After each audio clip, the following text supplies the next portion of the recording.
Okay, hello everyone. This is IREIT Global's Q3 2023 business updates, dated 8 November 2023. Right, so their unique S-REIT focus on Western Europe, right, about $1 billion portfolio, 54 properties, stretch across Germany, Spain, and France, right, and they have a 90% occupancy rate, right. We look at the occupancy rate first. It has improved over from June to November, all right, and the reason is because of the addition of the B&M portfolio, which is 100% occupied, and also higher occupancy at the Spanish portfolio, right? Their WALE is 4.9 years. Okay, I think the B&M portfolio has increased this value, although overall it has still dropped from uh, June, right? So leverage is higher by 1.3% at 34.4%, right? So this is due to the new bank borrowings for the acquisition of the P&M portfolio, and the the weighted average interest rate is 2%, right? Increased from 1.9%. I think this is a norm across all the REITs, but this is, I think, an extremely low average, a weighted average interest rate if you compare with the other even better managed REITs. And later we'll see why. Right, so no debt maturity until January 2026, which is again the most impressive thing I've seen across all the REITs in terms of renewing bank borrowings, because everyone either has bank borrowings to renew next year or the following year, which is 2024 and 2025. But this REIT has nothing to refinance until January 2026. And 96.6% of all bank borrowings are hedged, right? Which means that whatever interest rate fluctuations from now until their next refinancing should have minimum uh, effect on the weighted average interest rate. Right, yeah, so I just wanted to show this chart because if you look at all these values here, right, just ignore the maple tree because I haven't found its cause of that. But if you look at the others, it's at least 1.5 times higher than these 2%. So IREIT has really well managed cost of debt. And the fact that they don't have to refinance until 2026 means that more or less their weighted average interest rate will stay around this figure. And if you look at CICT, right, the management was saying in the latest press conference that they expect this number 3.5%, right, to go up, 3.3% to go up to something like 3.5%. And in the worst case next year, maybe 4%, right? 4% is really high. Lah. They say that's the worst case, but they expect this number to go up to 3.5%, right? So you can see that all of these numbers are at least 1.5 times higher than IREIT Global's weighted average interest rate, right? So they really have very well managed interest rates. Right, so this was the acquisition we talked about earlier. They acquired 17 retail properties in France, occupied by the leading European discount retailer B&M Group. All right, and this is funded by bank borrowings and proceeds from preferential offerings. Right, so this further diversifies their portfolio. Right, so we can see now their portfolio looks like that. They have 5 in Spain, 5 in Germany, and France. They have quite a lot of properties all over the place. Right, with the 17 just added recently. Right, so these are the big blue chip tenants they have. I'm not sure how to pronounce this. I think it's still Che something. Right, I think they are a pension insurance company. Right, with AAA rating, which means a very reliable company. Telecom, I suppose this is their leading telecommunications company. Decathlon, I think this is quite a popular sports goods retailer across the world. Right, B&M, which is what they just acquired. uh, DXC Technology. Not familiar with this company, but it's Fortune 500, so I think it's quite big. Right, Alliance, I think it's a very famous insurance company lah. Right. So anyway, moving on. What they are trying to do is optimize the portfolio in Germany. Right. So there's a new tenant moving into this campus, which was the point of worry from the last presentation last year. We talked about this campus that the tenant was exiting, and the tenant did exit actually. Right. So there's a new tenant to take up some space. Right, and ongoing discussions with other tenants for new leases. Right, regarding the remaining space.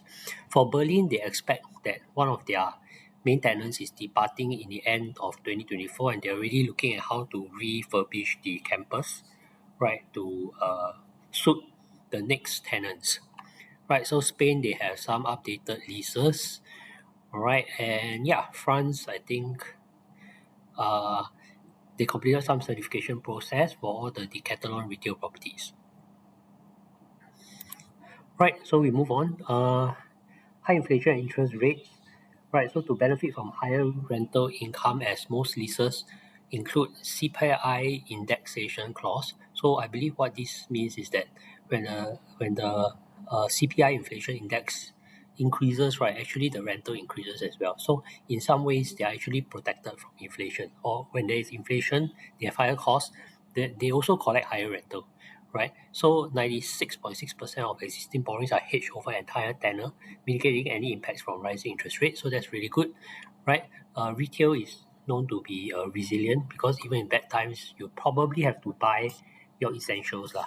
Okay, although sporting goods, I'm not sure if it's that resilient lah, but I think in general they're considered resilient, right? So quality office space, right? So they are doing enhancement on Berlin campus and refurbishment of these two properties. Right. So anyway, yeah, as we said, the gearing is really great, right? So 2022 it was 32%, now it's 34.4% due to the recent acquisition, but it has to say that this still below 35%, which is very impressive. If you look at the debt maturity profile, the first thing they have to refinance is in January 2026, and I cannot stress this how I don't know whether they are foresighted as to refinance uh, at 2026, where I think interest rate should have peaked out and probably will have reduced to maybe 3%, but that's my best guess, right? But the next 2 years are expected to probably have pretty high interest rates, right? So, yeah, this is one of the great things that they don't have to refinance in the next 2 years, right? That cannot. I don't think that can be stressed enough that how lucky they are, right, to be in this place. And look at the interest coverage ratio is 6.5 times. That's like incredibly high, right? If you look at our stronger REITs earlier, none of them have 6.5 times. The highest is 4.6 for MIT, right? So they have very high interest coverage ratio. So this is a very safe REIT lah from the perspective of their debt profile. Yeah, so anyway, these are the priorities. Okay, I think you can just pause to read, all right? Yeah, so repositioning of the Berlin campus, I think we've talked about this. I don't think I want to talk too much about this. You can pause and read if you wish to. Right, so I'll just go to annual report because I wanted to go a little bit more in depth as to see if I missed out anything just from the presentation slide. So property income, by the way, the annual report is dated 31st December 2022. So it was the end of last year. It was quite some time ago.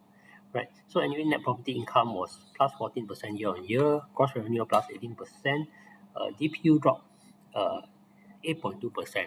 I like it when REITs report their yeah, even if they are dropped in DPU lah, it's like just be upfront about it. Like if you look at some presentation slides earlier, like Maple Tree, they sort it according to best performance to worst performance, right? So it's like they sometimes report quarter on quarter first, then sometimes report year on year first, depending on which is the most positive change that they actually have, which is something I don't really like, right? So I like this read in this sense, right?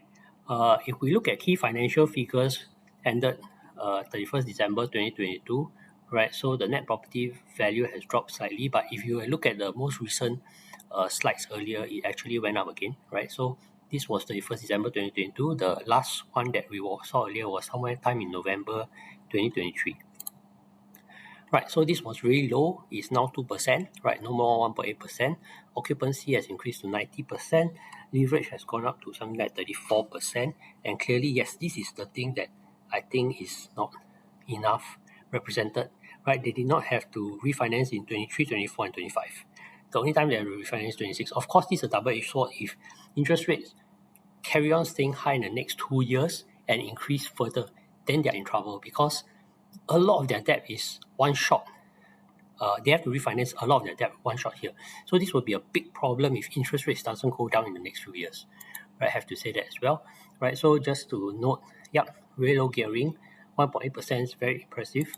Right now it's 2%, but at the point of the this annual report it was 1.8%. Right, so you can pause and read if you wish.